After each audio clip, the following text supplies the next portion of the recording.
Êxodo capítulo 7. O Senhor lhe respondeu: Dou-lhe a minha autoridade perante o Faraó, e seu irmão Arão será seu porta-voz. Você falará tudo o que eu lhe ordenar, e o seu irmão Arão dirá ao Faraó que deixe os israelitas saírem do país. Eu, porém, farei o coração do Faraó resistir, e, embora multiplique meus sinais e maravilhas no Egito, ele não os ouvirá.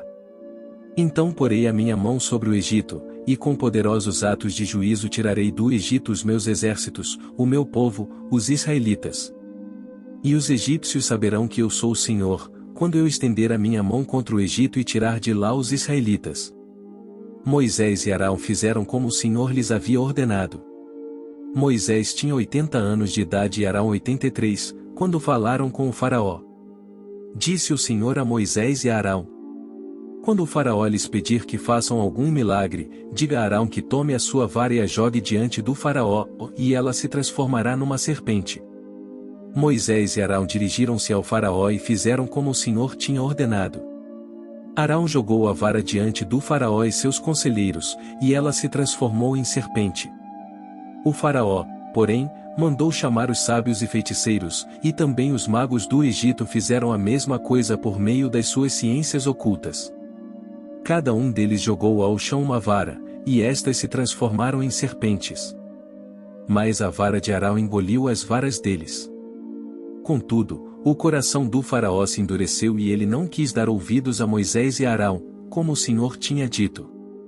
Disse o Senhor a Moisés: O coração do Faraó está obstinado, ele não quer deixar o povo ir. Vá ao Faraó de manhã, quando ele estiver indo às águas. Espere-o na margem do rio para encontrá-lo e leve também a vara que se transformou em serpente. Diga-lhe: O Senhor, o Deus dos Hebreus, mandou-me dizer-lhe: Deixe ir o meu povo, para prestar-me culto no deserto. Mas até agora você não me atendeu. Assim diz o Senhor: E nisto você saberá que eu sou o Senhor, com a vara que trago na mão ferirei as águas do Nilo, e elas se transformarão em sangue. Os peixes do Nilo morrerão, o rio ficará cheirando mal, e os egípcios não suportarão beber das suas águas. Disse o Senhor a Moisés: Diga a Arão que tome a sua vara e estenda a mão sobre as águas do Egito, dos rios, dos canais, dos açudes e de todos os reservatórios, e elas se transformarão em sangue. Haverá sangue por toda a terra do Egito, até nas vasilhas de madeira e nas vasilhas de pedra. Moisés e Arão fizeram como o Senhor tinha ordenado. Arão levantou a vara e feriu as águas do Nilo na presença do Faraó e dos seus conselheiros, e toda a água do rio transformou-se em sangue. Os peixes morreram e o rio cheirava tão mal que os egípcios não conseguiam beber das suas águas. Havia sangue por toda a terra do Egito. Mas os magos do Egito fizeram a mesma coisa por meio de suas ciências ocultas. O coração do Faraó se endureceu, e ele não deu ouvidos a Moisés e a Arão, como o Senhor tinha dito. Pelo contrário, deu-lhes as costas e voltou para o seu palácio.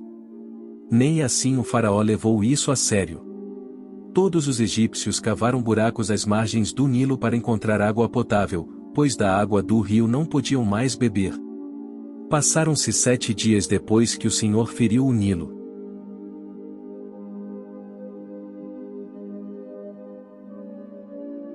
Êxodo capítulo 8. O Senhor falou a Moisés: Vá ao Faraó e diga-lhe que assim diz o Senhor: Deixe o meu povo ir para que me preste culto. Se você não quiser deixá-lo ir, mandarei sobre todo o seu território uma praga de rãs. O Nilo ficará infestado de rãs. Elas subirão e entrarão em seu palácio, em seu quarto, e até em sua cama, e estarão também nas casas dos seus conselheiros e do seu povo, dentro dos seus fornos e nas suas amassadeiras. As rãs subirão em você, em seus conselheiros e em seu povo. Depois o Senhor disse a Moisés: Diga a Arão que estenda a mão com a vara sobre os rios, sobre os canais e sobre os açudes, e faça subir deles rãs sobre a terra do Egito. Assim Arão estendeu a mão sobre as águas do Egito, e as rãs subiram e cobriram a terra do Egito. Mas os magos fizeram a mesma coisa por meio das suas ciências ocultas, e fizeram subir rãs sobre a terra do Egito. O faraó mandou chamar Moisés e Arão e disse: Orem ao Senhor para que ele tire estas rãs de mim e do meu povo, e então deixarei o povo ir e oferecer sacrifícios ao Senhor. Moisés disse ao faraó: Tu é a honra de dizer-me quando devo orar por ti, por teus conselheiros e por teu povo, para que tu e tuas casas fiquem livres das rãs e sobrem apenas as que estão no rio. Amanhã, disse o faraó. Moisés respondeu: Será como tu dizes, para que saibas que não há ninguém como o Senhor nosso Deus. As rãs deixarão a ti, as tuas casas, a teus conselheiros e a teu povo, sobrarão apenas as que estão no rio. Depois que Moisés e Arão saíram da presença do faraó, Moisés clamou ao Senhor por causa das rãs que enviará sobre o faraó. E o Senhor atendeu o pedido de Moisés, morreram as rãs que estavam nas casas, nos pátios e nos campos. Foram ajuntadas em montões, por isso, a terra cheirou mal. Mas quando o faraó percebeu que houve alívio, obstinou-se em seu coração e não deu mais ouvidos a Moisés e Arão, conforme o Senhor tinha dito. Então o Senhor disse a Moisés: Diga a Arão que estenda a sua vara e fira o pó da terra, e o pó se transformará em piolhos por toda a terra do Egito. Assim fizeram, e quando Arão estendeu a mão e com a vara feriu o pó da terra, surgiram piolhos nos homens e nos animais. Todo o pó de toda a terra do Egito transformou-se em piolhos. Mas, quando os magos tentaram fazer surgir piolhos por meio das suas ciências ocultas, não conseguiram. E os piolhos infestavam os homens e os animais. Os magos disseram ao faraó: Isso é o dedo de Deus. Mas o coração do faraó permaneceu endurecido, e ele não quis ouvi-los, conforme o Senhor tinha dito. Depois o Senhor disse a Moisés: Levante-se bem cedo e apresente-se ao faraó, quando ele estiver indo às águas.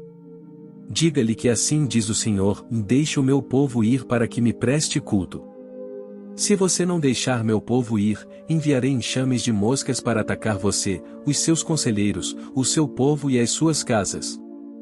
As casas dos egípcios, bem como o chão em que pisam, se encherão de moscas. Mas naquele dia tratarei de maneira diferente a terra de Gósen, onde habita o meu povo, ou nenhum enxame de moscas se achará ali, para que você saiba que eu, o Senhor, estou nesta terra. Farei distinção entre o meu povo e o seu. Este sinal miraculoso acontecerá amanhã. E assim fez o Senhor. Grandes enxames de moscas invadiram o palácio do faraó e as casas de seus conselheiros, e em todo o Egito a terra foi arruinada pelas moscas.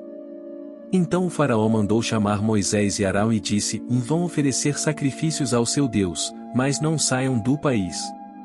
Isso não seria sensato, respondeu Moisés: Os sacrifícios que oferecemos ao nosso Deus são um sacrilégio para os egípcios. Se oferecermos sacrifícios que lhes pareçam sacrilégio, isso não os levará a nos apedrejar? Faremos 3 dias de viagem no deserto, e ofereceremos sacrifícios ao Senhor nosso Deus, como ele nos ordena. Disse o faraó: Eu os deixarei ir e oferecer sacrifícios ao Senhor seu Deus no deserto, mas não se afastem muito e orem por mim também. Moisés respondeu: Assim que sair da tua presença, orarei ao Senhor, e amanhã os enxames de moscas deixarão o faraó, teus conselheiros e teu povo. Que somente o faraó não volte a agir com falsidade, impedindo que o povo vá oferecer sacrifícios ao Senhor. Então Moisés saiu da presença do faraó e orou ao Senhor. E o Senhor atendeu o seu pedido, as moscas deixaram o faraó, seus conselheiros e seu povo, ou não restou uma só mosca. Mas também dessa vez o faraó obstinou-se em seu coração e não deixou que o povo saísse.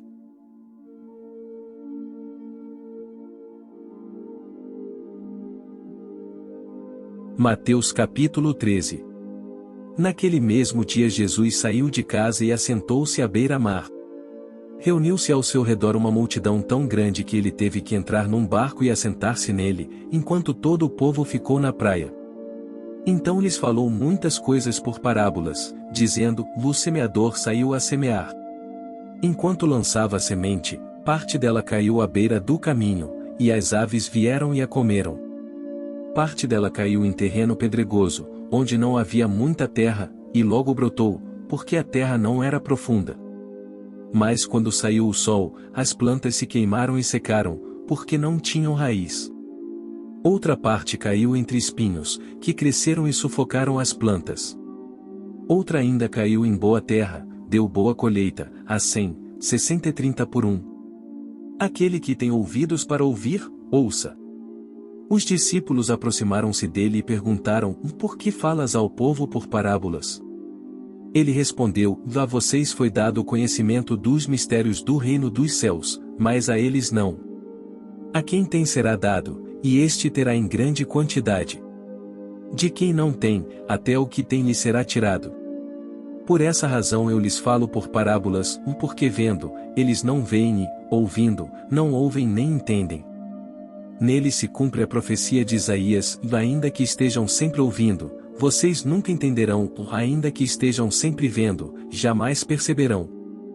Pois o coração deste povo se tornou insensível, de má vontade ouviram com os seus ouvidos, e fecharam os seus olhos.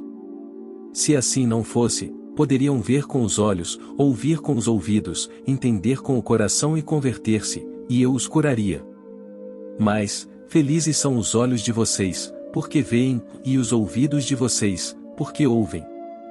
Pois eu lhes digo a verdade, muitos profetas e justos desejaram ver o que vocês estão vendo, mas não viram, e ouvir o que vocês estão ouvindo, mas não ouviram. Portanto, ouçam o que significa a parábola do semeador. Quando alguém ouve a mensagem do reino e não a entende, o maligno vem e lhe arranca o que foi semeado em seu coração. Este é o que foi semeado à beira do caminho. Quanto ao que foi semeado em terreno pedregoso, este é aquele que ouve a palavra e logo a recebe com alegria. Todavia, visto que não tem raiz em si mesmo, permanece por pouco tempo. Quando surge alguma tribulação ou perseguição por causa da palavra, logo a abandona.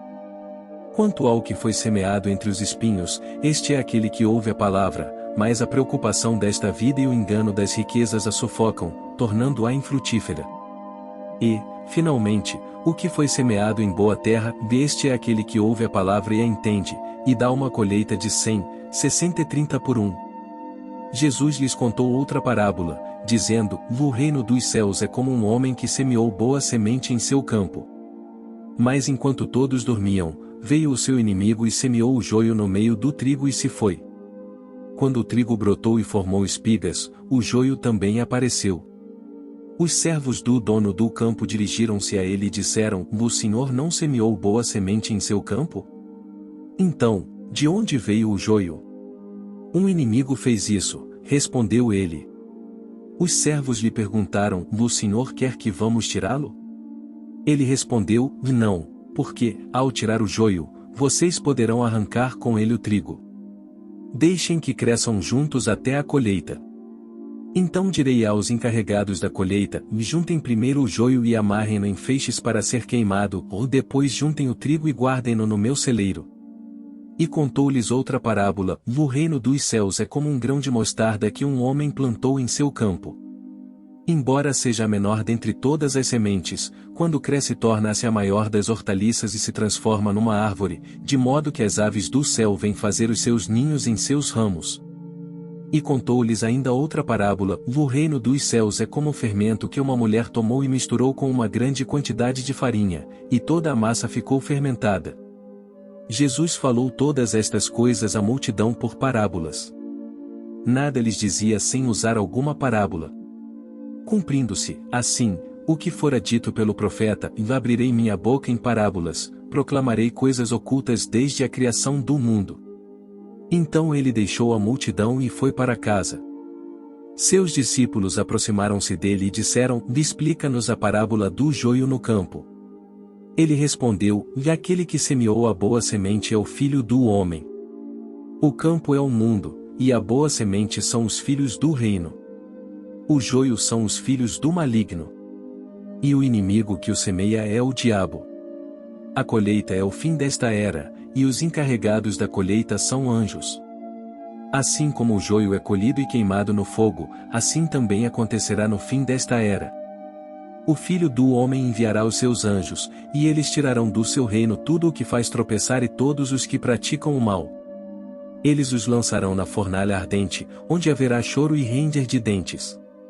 Então os justos brilharão como o sol no reino do seu Pai. Aquele que tem ouvidos, ouça. O reino dos céus é como um tesouro escondido num campo. Certo homem, tendo-o encontrado, escondeu-o de novo e, então, cheio de alegria, foi, vendeu tudo o que tinha e comprou aquele campo. O reino dos céus também é como um negociante que procura pérolas preciosas. Encontrando uma pérola de grande valor, foi, vendeu tudo o que tinha e a comprou. O reino dos céus é ainda como uma rede que é lançada ao mar e apanha toda sorte de peixes. Quando está cheia, os pescadores a puxam para a praia. Então se assentam e juntam os peixes bons em cestos, mas jogam fora os ruins. Assim acontecerá no fim desta era. Os anjos virão, separarão os perversos dos justos. E lançarão aqueles na fornalha ardente, onde haverá choro e ranger de dentes. Então perguntou Jesus: Vocês entenderam todas essas coisas? Sim, responderam eles. Ele lhes disse: Por isso, todo mestre da lei instruído quanto ao reino dos céus é como o dono de uma casa que tira do seu tesouro coisas novas e coisas velhas. Tendo terminado de contar estas parábolas, Jesus saiu dali. Chegando à sua cidade, começou a ensinar o povo na sinagoga. Todos ficaram admirados e perguntavam: De onde lhe vem esta sabedoria e estes poderes miraculosos? Não é este o filho do carpinteiro? O nome de sua mãe não é Maria, e não são seus irmãos Tiago, José, Simão e Judas? Não estão conosco todas as suas irmãs? De onde, pois, ele obteve todas essas coisas? E ficavam escandalizados por causa dele. Mas Jesus lhes disse: Só em sua própria terra e em sua própria casa é que um profeta não tem honra. E não realizou muitos milagres ali, por causa da incredulidade deles.